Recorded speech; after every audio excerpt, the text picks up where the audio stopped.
Perkenalkan Bu, saya Lesmaratus Naga, dari kelas 1. Saya akan membacakan Alkitab yang berhubungan dengan perubahan terhadap Roh Kudus yang tertulis dalam Kisah Para Rasul 2 ayat 14 sampai 40. Berikut ayatnya. Khotbah Petrus.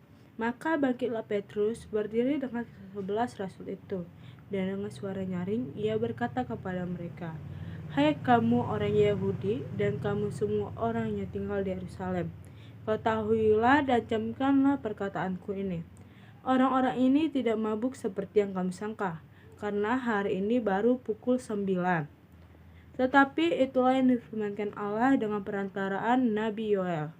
Akan tetapi pada hari-hari terakhir demikianlah firman Allah, bahwa aku akan mencurahkan rohku ke atas semua manusia, maka anak-anakmu laki-laki dan perempuan akan bernubuat, dan teruna-teruna akan mendapat penglihatan-penglihatan, dan orang-orangmu yang tua akan mendapat mimpi. Juga ke atas hamba-hambaku laki-laki dan perempuan akan kucurahkan rohku pada hari-hari itu, dan mereka akan bernubuat. Dan aku akan mengadakan mujizat-mujizat di atas di langit dan tanda-tanda di bawah di bumi, darah dan api dan gumpalan-gumpalan asap. Matahari akan berubah menjadi gelap gulita, dan bulan menjadi darah sebelum datangnya hari Tuhan, hari yang besar dan mulia itu. Dan barang siapa yang berseru kepada nama Tuhan akan diselamatkan. Hai orang-orang Israel, dengarkanlah perkataan ini. Yang aku maksudkan ialah Yesus dari Nazaret, seorang yang telah ditentukan Allah dan yang dinyatakan kepadamu dengan kekuatan-kekuatan dan mujizat-mujizat yang tanda-tanda yang dilakukan oleh Allah dengan perantaraan Dia di tengah-tengah kamu, seperti yang kamu tahu. Dia yang diserahkan Allah menurut maksud dan rencananya telah kamu salibkan dan kamu bunuh oleh tangan bangsa-bangsa durhaka. Tetapi Allah membangkitkan Dia dengan melepaskan Dia dari sengsara maut, karena tidak mungkin Ia tetap berada dalam kuasa maut itu. Sebab Daud berkata tentang Dia, "Aku senantiasa memandang kepada Tuhan, karena Ia berdiri di sebelah kananku. Aku tidak goyah. Sebab itu hatiku bersukacita dan jiwaku bersorak-sorak. Bahkan tubuhku akan diam dengan tentram. Sebab Engkau tidak menyerahkan aku kepada dunia orang mati, dan tidak membiarkan orang kudus-Mu melihat kebinasaan. Engkau memberitahukan kepadaku jalan kehidupan. Engkau akan melimpahi aku dengan sukacita di hadapan-Mu. Saudara-saudara, aku boleh berkata dengan terus terang kepadamu tentang Daud, bapa bangsa kita. Ia telah mati dan dikubur, dan kuburannya masih ada pada kita sampai hari ini. Tetapi ia adalah seorang nabi, dan ia tahu bahwa Allah telah berjanji kepadanya dengan mengangkat sumpah, bahwa ia akan mendudukan seorang dari keturunan Daud sendiri di atas tahtanya. Karena itu ia telah melihat ke depan dan telah berbicara tentang kebangkitan Mesias, ketika ia mengatakan bahwa Dia tidak tinggal di dalam dunia orang mati, dan bahwa dagingnya tidak mengalami kebinasaan. Yesus, inilah yang dibangkitkan Allah, dan tentang hal itu kami semua adalah saksi. Yesus,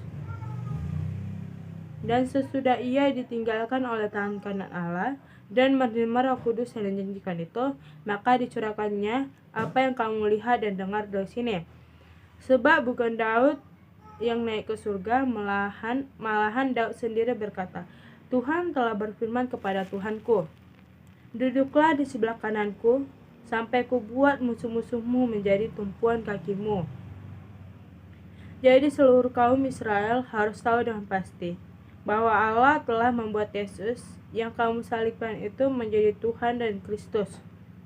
Ketika mereka mendengar hal itu, hati mereka sangat terharu. Lalu mereka bertanya kepada Petrus dan rasul-rasul yang lain, apakah yang harus kami perbuat, saudara-saudara? Jawab Petrus kepada mereka, bertobatlah dan hendaklah kamu masing-masing memberi dirimu baptis dalam nama Yesus Kristus untuk pengampunan dosa.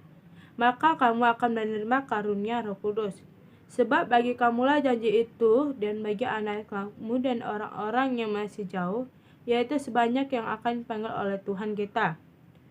Dan dengan banyak perkataan lagi-lagi, ia memberi suatu kesaksian yang sungguh-sungguh dan mengecam dan menasihati mereka. Katanya, berilah dirimu diselamatkan dari angkatan yang jahat itu. Nah, dari bacaan tersebut, kita diajarkan untuk bertobat dan sadar bahwa Tuhan itu akan datang kedua kalinya. Yang pertama yaitu waktu dia lahir ke dunia, disalibkan, mati, dan dikuburkan. Nah, pada hari kedua itu dia akan datang lagi untuk menghakimi dunia ini.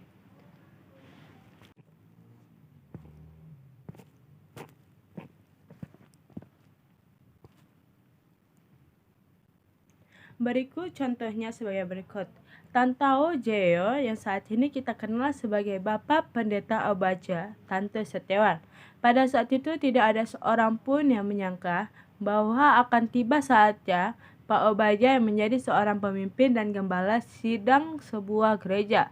Gereja yang kemudian tertanam di berbagai pelosok kota Indonesia, bahkan bertunas di berbagai tempat di dunia. Hal ini adalah sesuatu yang tidak masuk akal dan mustahil pada saat itu. Perubahan hidup Pak Obaja terjadi saat beliau mengalami perjumpaan pribadi dengan Tuhan Yesus serta menerima kepenuhan Roh Kudus. Beliau yang dulunya sangat pemalu dan minder, tiba-tiba diubahkan Tuhan menjadi pribadi yang benar-benar berbeda. Sampai-sampai pada kerabatnya yang mempercaya Tuhan pun bisa mengakui bahwa Pak Obaja yang sekarang ini bukanlah orang yang mereka kenal. Sebelumnya mereka melihat ada sesuatu dalam hidup Pak Obaja yang mengubahnya menjadi pribadi yang berbeda. Ya, ketika kita menerima kepenuhan Roh Kudus, tidak jalan cerita dan hidup kita pasti berubah. Roh Kudus yang pertama bekerja, menginsapkan kita akan dosa. Dan selanjutnya dia akan menolong kita melepaskan diri dari setiap keikatan dosa. Setelah itu dia akan memberikan kuasa serta otoritas ilahi dalam hidup kita, sehingga kita bisa dipakainya untuk melakukan pekerjaan besarnya di dunia. Jika saat ini kita tidak yakin tentang bagaimana masa depan kita, dan kita tidak tahu apa yang harus kita lakukan di tahun baru ini, jangan lakukan hal yang lain. Jangan minta petunjuk kepada ahli-ahli dunia, tetapi mintalah kepada Roh Kudus memenuhi hidup kita. Ketika kita mengalami kepenuhan Roh Kudus, itulah titik awal saat Roh Kudus menguasai dan menuntun hidup kita, sehingga jalan dan cerita hidup kita menurut aturan Tuhan Yesus. Sekian dari saya, terima kasih Bu. Cerita itu tertulis dalam Kisah Para Rasul 2 ayat 20 sampai 40. Matahari akan berubah menjadi gelap gulita, dan bulan menjadi darah sebelum datangnya hari Tuhan, hari yang besar dan mulia itu. Itulah yang perubahan dalam pendeta Obaja. Dan barang siapa yang berseru kepada nama Tuhan akan diselamatkan. Hai orang-orang Israel, dengarkanlah perkataan ini. Yang aku maksudkan ialah Yesus dari Nazaret, seorang yang telah ditentukan Allah dan yang dinyatakan kepadamu dengan kekuatan-kekuatan dan mujizat-mujizat dan tanda-tanda yang dilakukan oleh Allah dengan perantaraan Dia di tengah-tengah kamu seperti yang kamu tahu. Dia yang diserahkan Allah menurut maksud dan rencananya telah kamu salibkan dan kamu bunuh oleh tangan bangsa-bangsa durhaka. Tetapi Allah membangkitkan Dia dengan melepaskan Dia dari sengsara maut, karena tidak mungkin Ia tetap berada dalam kuasa maut itu. Sebab Daud berkata tentang Dia, aku senantiasa memandang kepada Tuhan, karena Ia berdiri di sebelah kananku. Aku tidak goyah. Sebab itu hatiku bersukacita dan jiwaku bersorak-sorak. Bahkan tubuhku akan diam dengan tentram. Sebab Engkau tidak menyerahkan aku kepada dunia orang mati, dan tidak membiarkan orang kudus-Mu melihat kebinasaan. Engkau memberitahukan kepadaku jalan kehidupan. Engkau akan melimpahi aku dengan sukacita di hadapan-Mu. Saudara-saudara, aku boleh berkata dengan terus terang kepada tentang Daud, Bapak bangsa kita. Ia telah mati dan dikubur, dan kuburannya masih ada pada kita sampai hari ini. Tetapi ia adalah seorang nabi dan ia tahu bahwa Allah telah berjanji kepadanya dengan mengangkat sumpah bahwa ia akan menundukkan seorang dari keturunan Daud sendiri di atas tatahnya. Karena itu terlihat ke depan dan berbicara tentang kebangkitan Mesias. Ia mengatakan bahwa dia tidak meninggalkan di dalam dunia orang mati, dan bahwa dagingnya tidak mengalami kebinasaan. Yesus inilah yang dibangkitkan Allah, dan tentang itu kami semua adalah saksi. Dan sesudah ia ditinggikan oleh tangan kanan Allah dan menerima Roh Kudus yang menjanjikan itu, maka dicurahkannya apa yang kamu lihat dan dengar di sini.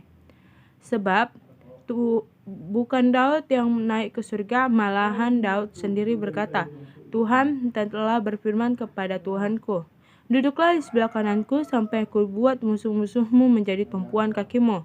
Jadi seluruh kaum Israel harus tahu dengan pasti bahwa Allah telah membuat Yesus kamu salibkan itu menjadi Tuhan yang Kristus. Ketika mendengar hal itu, hati mereka sangat terharu. Lalu mereka berkata kepada Petrus dan rasul-rasul yang lain, apakah yang harus kami perbuat, saudara-saudara? Jawab Petrus kepada mereka, bertobatlah dan hendaklah kamu masing-masing memberi dirimu dibaptis dalam nama Yesus Kristus untuk pengampunan dosamu. Maka kamu akan menerima karunia Roh Kudus. Sebab bagi kamulah janji itu dan anak-anakmu, dan bagi orang-orang yang masih jauh, yaitu sebanyak yang akan dipanggil oleh Tuhan Allah kita. Dan dengan banyak perkataan lagi, ia menerima suatu kesaksiannya sungguh-sungguh, dan ia mengecam dan menasihati mereka, katanya, berilah dirimu diselamatkan dari angkatan yang jahat ini. Sekian dari saya, terima kasih.